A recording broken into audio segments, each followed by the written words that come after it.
السلام عليكم ورحمة الله وبركاته. اللهم صل وسلم وبارك على سيدنا محمد وأهله وأصحابه. يا مساء الفل، يا مساء النور على كل الناس اللي طبعا بتحترم الست البسيطة المصرية. طبعا عايزة أقول للناس الجميلة المحترمة شكرا لكل حد محترم، شكرا لكل الناس الحلوة. كل سنة وانتم طيبين، كل سنة وكل الدول وكل الشعوب وكل أولاد الخليج طيبين وبخير وسلامة يا رب. بحق سيدنا محمد يرفع البلاء عن كل الدول، بحق سيدنا محمد، بحق رسول الله عليه الصلاة والسلام.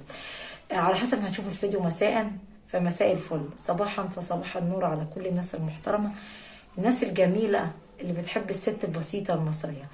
طيب ايه يومك يا هناء؟ بصوا انا يومي النهارده اشتريت شوية الحاجات دول، بس انا بصراحة ايه، اول حاجة ما رضيتش اصور بره، ماشي، وهعمل صينية كيكة كده على طول.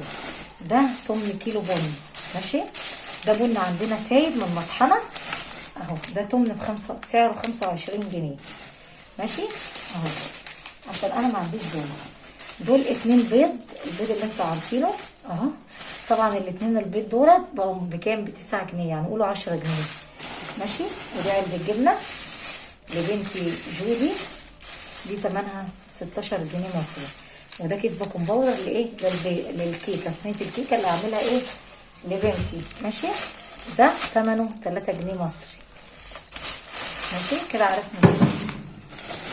ده خبز عيش بلدي اهوت، ماشي، دول الاتنين بجنيه، فاهمني؟ يعني ده الرغيف بنص جنيه، يعني دول 2 بجنيه، يعني المهم ال10، المهم انا جبت ب10 جنيه، فاهمني؟ عيش عشان اكون صريحه، ايه الصراحه حلوه صح. دي واحد. قبل اي حاجه هوريكم حاجه واقول لكم الصراحه حلوه، عشان الصراحه ساعات بتريح عباد الله. ده كنكس، يعني المناديل، ها هقول عليها كنكس. دول 3 هما، ماشي. دي الواحده بكام يا هناء؟ انا جبت 2 بس، ماشي. الواحده ب10 جنيه، حلوين يعني، عليهم عرض، فاهمني؟ هم اصلا لو مش عرض الواحده ب15، دول ثمنهم 20 جنيه مصري، ماشي. ده اهو، ده كروكس الوان، انا بحطه من يكون الغسيل متوسخ او عليه بقع، بحطه في الغساله الاوتوماتيك، بس ده للاوتوماتيك بس فقط، ايه لغايه الغسيل الالوان، اوكي اهو. ده ثمن الواحد 5 جنيه مصري، دول 2 ب10 جنيه. ودي انا جبت بقى دي لجودي ازازه زيت، دي زيت ده بالامله، تمنها 10 جنيه مصري، بس زيت كويس وايه بيطول الشعر، انا عارفه عشان بستعمله وانا صغيره، يعني متعودين عليه.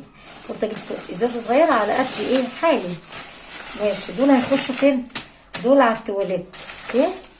ودول هنشيلهم هنا عشان جودي بنتي كل ما بتلاقي ايه، بصوا جودي بنتي كل ما بتلاقي مناديل بتعمل ايه، كل شويه تجيبها وايه وتقطعها، اوكي. هنشيل دي هنا كده ونطلع دي كده بره اهي، شايفينها؟ ماشي. شوفي ايه تاني يا ست هناء؟ ده سلك طمي، سلك معين ثمنه 5 جنيه مصري.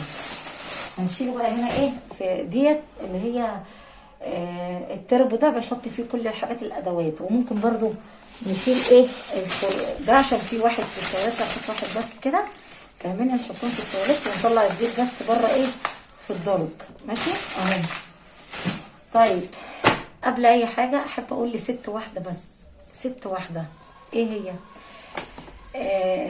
ست كتير لا احترام وتقدير على راسي، يا رب يسعد قلبك، يخليلك ولادك، ارفع المرض عن زوجك بحق سيدنا محمد يا رب، بحق سيدنا محمد.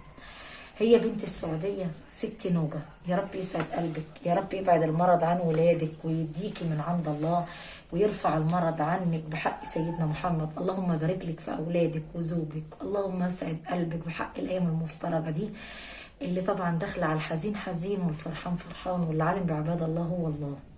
يا رب يرفع الكرب عن كل اولاد الخليج، اهل السعوديه واهل الامارات واهل الكويت واهل الاردن واهل العراق واهل المغرب، يا رب ينجيكم، يا رب ينجي شعب سوريا، يا رب والطف فيهم بعباد الله، يا رب الطف بشعب سوريا وتركيا، يا رب نجيهم بحق سيدنا محمد، يا رب نجيهم ونجي كل عباد الله، وارفع كل الدول، ارفع الاذى عنهم والبلاء، يا رب نجيهم بحق سيدنا محمد. بصوا بقى ست نوجه هانم دي، بسم الله الله اكبر، يعني بصراحه رحمه ابويا في حياتي ما اشتريت البتاعه دي. بصوا بقى، بص الله اكبر، 5 و5 عليك. بص دي ايه؟ دي ايه؟ استنى بس، دي 9 كيلو اهي، شايفينها؟ 9 كيلو، ثمنها 300 جنيه مصري. ماشي، هو ده عرض عليها، لكن لو ما فيش عرض هي ب 350 جنيه. طبعا دي ما شاء الله يعني هتقعد معايا، اللهم صل على النبي. طبعا الست المحترمه هي حولت لي فلوس على البنك من السعوديه، حولت لي مبلغ، يا رب يسعدها. متهيألي الشنطه دي هتقعد معايا شهرين. ماشي، عشان ال6 كيلو بتقعد ايه، بتقعد شهر. برضه هتقعد معانا برضا ربنا ايه عليا. فانا هدخلها ايه، انا الصراحه بحب ريحه الرفس تبقى في غرفه النوم، بشيلها في كوميدينو كبيره ظرفه كده، انا بشيل فيها ايه الرفس ده بس بتاع الاوتوماتيك، عشان احنا عندنا اهي تحت الحوض. بصوا كده الجردل ده فيه ربسه، انا بفضي في قلب العلبه دي ربسه، اللي هو ده اوكسي بريحه اللافندر اهو. طيب نصلي على سيدنا محمد تاني عليه الصلاة والسلام. اللهم صل على النبي. ربنا مبعوث يراضي عبد الله فبيراضيه من عند الله، وانا عبد على الله. طبعا انا جبت مكرونه سايبه، ده كله نصاص، ده يا هناء نصاص. طبعا النص كيلو ب 10 جنيه مصري. ماشي، الكيلو ب 20 جنيه، كان الاول الكيلو ب 10 جنيه والله. وده لسان عصفور، ماشي، الجودي بتحبه اللي هو حروف. ماشي، ادي 10 و10 20، وادي 10 نص كيلو برضه، ادي 30 جنيه، وادي 10 جنيه 40 جنيه، وادي 10 جنيه 50 جنيه، وادي 10 جنيه. جبت بقى لسان عصفور الحلو ده. ماشي، يبقى كده 60 جنيه. ماشي، وادي 10 جنيه. انا بجيب فيجيتار اللي بتبل بيه ايه الفراخ، يعني اقلي البانيه اللي هو صدور الفراخ، او اقلي او احمر الفراخ بفيجيتار بالبيض. اوكي اهم، رضا ربنا علينا، الحمد لله يا رب. ادي كده 70. وبنتي فرح عايزه سحلب، هعمله لها بالحليب، لان بنتي ما بتشربش الحليب، فرح بالذات، لكن جودي عادي بتحب الحليب والزبادي ومنتجات اللبن. اهو جبته لها، ده فيه كله مكسرات وزبيب وحاجات. فانا بصراحه ايه هعمله لها ونخليه هنا. دول كانوا شويه عندنا. ماشي، دول ب 10 جنيه مصري كده. دول ايه، ادي كده 70، ادي 80 90 جنيه. ماشي، 90 وادي 20. المهم بقى دول ثمنهم كده كلهم كده 500 جنيه. ماشي، وديت اهي. ما تنسوش الشنطه دي ب 300 جنيه الاوكسي. فمن كل قلبي وحق سيدنا محمد وفرحت جودي بشنطه، خليتنا اشتري لها يعني شنطه. ماشي، خدت الحساب برقم الحساب البنكي، ويا رب يسعد قلبها يا رب بحق سيدنا محمد، يرفع عنك المرض يا مدام نوجه ويرضيكي من عند الله. اللهم وفقك في كل مشروع بتقومي بيه، يا رب يوفقك في فعل الخير ويبعد المرض عن زوجك ويروق بالك بحق سيدنا محمد. يا رب بحق المغربيه اللي هتأذن دي يسعدك ويبعد المرض عنك ويروق بالك بحق رسول الله عليه الصلاه والسلام. يا رب يكرم زوجك ويوسع رزقه ويبعد المرض عن جسمه ويروق بالك. يا رب يجعله في ميزانات حسناتك بحق ما طعمتي ولادي ورضيتيهم من عند الله. يرضيكي بالاكل والشرب ويديكي سعد ويرفع البلاء عنكم.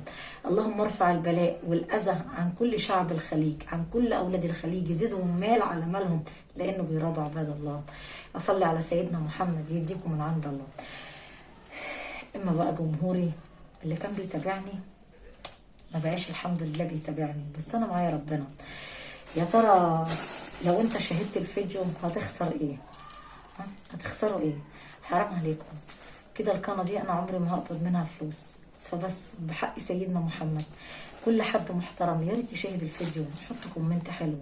لا لله، كومنت بس لله وحق سيدنا محمد. كل من شاف الفيديو يحط لايك وكومنت حلو يا رب بحق سيدنا محمد. كل اللي هيساعدني ويشجعني ويحط كومنت ولايك ويشير الفيديو لكل جميع اصحابه، يا رب يرضيكم من عند الله. ربنا يسعد قلبكم، يسعد قلبك يا مدام نوجه ويا مدام رانيا، ينور لك طريقك بنت السعوديه وكل الناس اللي ساعدتني يبعد عنها المرض. اميره السعاده والخير. كل الناس اللي عايزه تساعدني، ست طبعا نبيها يسعد قلبها، مدام رانيا يسعد قلبها يرضيها بالذريه الصالحه يا رب. بنت مها بنت الكويت يسعد قلبها. كل الناس اللي عايزه تقف للخير يا رب يكرمها ويسعدها بحق سيدنا محمد صلى الله عليه وسلم. وكل من رضى عبد ربنا يرضيه في الدنيا وفي الاخره. بس حطوا لايك بقى قبل ما نشيل الحاجه. اللهم صل على النبي. دي كوبايه سكر مش مليانه قوي، ماشي، عشان ايه ما نطولش عليكم ايه الفيديو. طبعا انا بحط 2 بيض عشان انا ما بحبش ايه فيها بيض كتير، ماشي. انا كده بوريكم ايه المقادير. طبعا انا هعملها بحليب عشان انا ما عنديش برتقال. في ناس بتعملها ببرتقال، في ناس بتعملها بحليب، على حسب انتوا بتحبوا ايه وايه اللي متوفر اصلا عندكم. كده ده ايه البيض، 2 بيض، كوبايه سكر. انا ما بحبش احط الزيت ايه كتير، ماشي، يعني يا دوبك عشان الدهون وكده. هكمل بس عليها نص كوبايه زيت او كوبايه الا ربع زيت. في ناس بتحط كوبايه على حسب، في ناس بتعملها بسمنه، بس نصيحه بالسمنه هي اصلا ما بتبقاش ايه حلوه. اوكي. وبعدين يعني وبعدين دي بقى الست البسيطه اللي على قدها اللي بتحمل ايه ربنا على كل نعم ايه الدنيا. فهم دول كفايه شويه الزيت، شايفينهم؟ مكملوش كوبايه، ماشي. نصلي على سيدنا الاول كده محمد عشان ربنا يبارك لنا في لقمتنا. يبقى كوبايه سكر، 2 بيض، كوبايه الا ربع ايه زيت، ماشي. هنعمل ايه تاني هنقول دلوقتي. بس هزعل منكم لو ما صليتوش على سيدنا محمد عليه الصلاه والسلام. هنحط شويه فانيليا. انا جايبه هنا عندنا في مصر علبه فانيليا، ماشي، بتتباع بالعلب كده، هوريها لكم برضه. ده دقيق اصفر بتاع بسيسه، ماشي. لو انا عايزه احط منه هعمل منه برضه، بحب احط منه ايه كوبايه.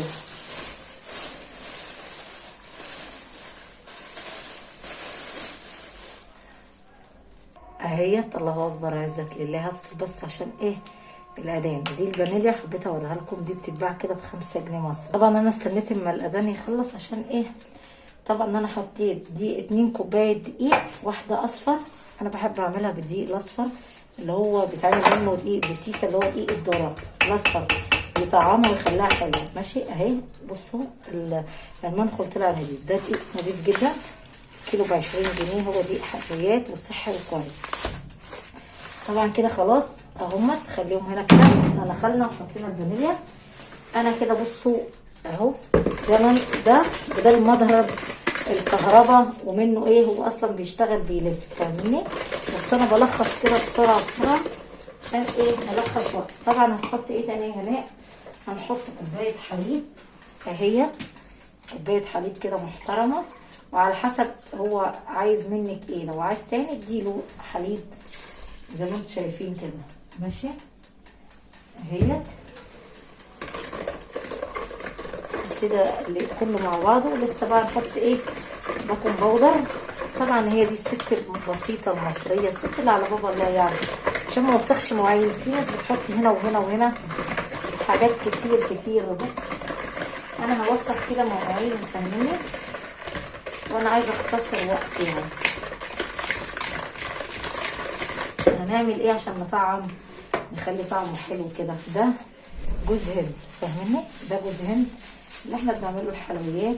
هنحط شويه كده حلوين اهمت، هنخلي طعم مش قادره اوصف لكم. انا جربت قبل كده من غير الجوز الهند مش حلوه. الجوز الهند جربه، هيبقى طعمها جميل جدا جدا وخرافه يعني.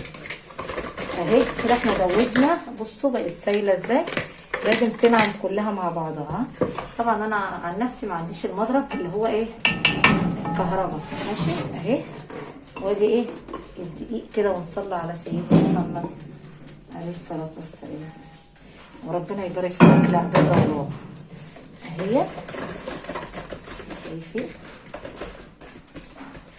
انا هشتغل فيها وارجع لكم. وادي البيكنج باودر هو ده بتاع الكيكه اللي بينفخ الكيكه. هنضيفه كده فوقيها عشان لو كنا حطيناه الاول كانت الكيكه مش هتتنفخ وتهبط معاكي. ده سر نجاح الكيكه، نجاح الست المصريه. دي معلقه خل. ليه هناء معلقه خل؟ معلقه الخل دي بتخلي الكيكه فريش كده ومنفوخه وما تهبطش. اهو معدل معلقه خل، ماشي كده. حطينا كل خيرات الله، وهنشتغل كده ونرجع لكم تاني احلى. طبعا انا كده ايه بدهن الصينيه زيت عشان ايه الكيكه ما تلزقش، ماشي. ارشها كده شويه دقيق، واللي هيفيد منها هننزله على العجين. اوكي. السر بقى ان الكيكه تطلع من تحت محنيه في نفس الوقت ايه ما تتحركش. ها هي دي الست البسيطه المصريه. لو سمحت بعد اذن احترامكم، بس انا محتاجه منكم حاجه واحده. طبعا ده بواقي دقيق هنشيله، جربوا بس، خدوا كوبايه دقيق اصفر ذره، بجد بجد طعمه بيفرق جدا جدا. وفي نفس الوقت ايه تضيفوا جوز الهند، وما تنسوش معلقه خل. دي اسرار وتكات الست المصريه. طبعا دول هيخشوا الثلاجه. طبعا مولعه الفرن اهو على درجه ايه 60 ماشي. لازم نديها الاول ايه تحت، وبعد كده بنرفعها على الايه على الوسط ماشي اهي. بصوا تعرفوا ازاي ان الكيكه اتظبطت لو انتوا كده، لكن لو تقيله عمرها ما هتتنفخ، يعني مش هتطلع ولا تقب ولا اي حاجه ماشي. ده اسرار الست المصريه البسيطه بنت البلد اهي. شايفين؟ وما تعبناش ولا شغلنا المضرب ولا. بصوا هو اصلا بيلف، بصوا كده نظره اهي. هو احنا لو عملناه كده بصوا بيلف اهو. بصوا اللحظه دي كده اهو، هو بيلف. ده ثمنه 25 جنيه مصري، وربنا راضي عننا الحمد لله على النعمه والستر. وطبعا الناس اللي بتحمد ربنا كتير ما بتبصش لحاجات غيرها، فيعني حاجه بتنفع بدل المضرب الكهرباء، ونمشي على قدنا. اهم حاجه بنقول يا رب اللهم ديمها نعمه علينا. كده عرفتوا انتوا؟ 1 دقيق ذره، 1 دقيق زيرو بتاع الحلويات، كوبايه الا ربع زيت، كوبايه سكر، معلقه فانيليا ماشي، معلقه خل، كيس بيكنج باودر، كوبايه حليب. واهو شايف طلع صفرة ازاي وحلوه اهي. بسم الله ما شاء الله. اللهم صل على حبيبي المصطفى، اللهم صل على سيدي. يا رب كل من ساعد ست في طعامها يا رب يطعمكم بحق سيدنا محمد. اللهم اطعمك يا مدام نوجه، ويسعد قلب كل اولاد السعوديه والامارات واهل الكويت الكرم، واهل المغرب وكل الدول. يا رب يسعدكم بحق سيدنا رسول الله عليه الصلاه والسلام. شايفين؟ اللهم صل على سيدنا. بركه سيدنا محمد، بركه سيدنا محمد بتحل على عباد الله، وانا معايا رب العرش العظيم. شايفين المنظر ده؟ الله اكبر. اللهم صل على سيدنا محمد. لازم تبقى بالسمك الخفيف ده. يلا بقى نصلي على سيدنا محمد. طبعا على سيدنا محمد عليه لوجه الله تعالى. كومنت ولايك للست المصريه البسيطه لوجه الله. يلا حطوا لايك بقى قبل ما ارجع لكم تاني. لازم بقى بصي تدبها كده، نطلع الحراره منها عشان تتنفخ بطريقه سهله. درجه الحراره تبقى 60 250، ما اعرفش انتوا على حسب بقى درجه الحراره عندكم. بس يلا بقى 60 يعني ايه 30، هخليها 30 يعني نص ساعه، وعلى درجه الحراره 260. يلا بقى حطوا لايك قبل ما احتفل. بصوا انا لسه مطلعه طبعا من الفرن. انا ما رضيتش انهي الفيديو من غير ما اوريكم صينيه الكيكه. طبعا دي صينيه مقاس اكبر، عشان كده ايه دي كوبايه نسكافيه. على فكره انا لسه ما فطرتش ماشي. ده حاجه بسيطه من بنت مصر الشيفه. فايه اتمنى من كل قلبي ان ذوقي البسيط يعجبكم وينور رضاكم. فانا هحاول اقطعها كده، بس هي عشان سخنه لو انا ايه قطعتها جامد هتتهري مننا. لازم نصبر عليها بس اقل حاجه 5 دقايق 10 دقايق. على فكره ان الفرن قعد يجي ساعه الا ربع عقبال ما روقت الشقه ونظفت الدنيا دي كلها ولمعت كانت الكيكه استوت. طبعا الست جودي مش صابره عايزه تاكل، تقول ماما يا ماما. هي دي كانت الكيكه بتاعتنا. شايفين يا جماعه اهي، مع طبعا كوبايه او كاسه شاي بتبقى ايه، بس هي سخنه جدا اهي. شايفين ما اتحرقتش ولا اي حاجه. فهي دي طريقه الكيكه الجميله الناجحه. اللهم صل على سيدنا محمد. وعملنا جنبيها كوبايه ايه، كوبايه نسكافيه. اوكي طبعا جودي زعلانه وعايزه خرط الكيكه، فاحنا هنعمل لها خرط الكيكه. انا عن نفسي ده فطاري النهارده. اتمنى من كل قلبي ان انتوا تحطوا لايك، كومنت جميل للست المصريه البسيطه على عيشه الناس المصريه البسيطه من الشيفه. بس لو سمحت عايزه لايك كومنت جميل. بشكر كل الناس الجميله اللي بتساعد الناس. شكرا لك مدام نوبه، شكرا لكل اولاد الخليج، شكرا واحترام وادب لكل الناس، وجزاك الله خير. كل من ساعد عباد الله فربنا ساعده. فربنا بيقول لك يا ابن ادم من رضى عباد الله فربنا اداله. لازم تتصدق على فلوسك، يعني تراضي منها عباد الله عشان ربنا يديك مال على مالك ويزيدك. وبخت من رضى الناس فربنا اداله، وربنا بيحب العبد اللي بيحسن على عباد الله. واشوف وشكم بخير. ده كان اليوم بتاعنا النهارده مع طريقه كيكه بنت مصر. اشوف وشكم بخير يا احلى جمهوري، احلى ناس بتدعم الست المصريه.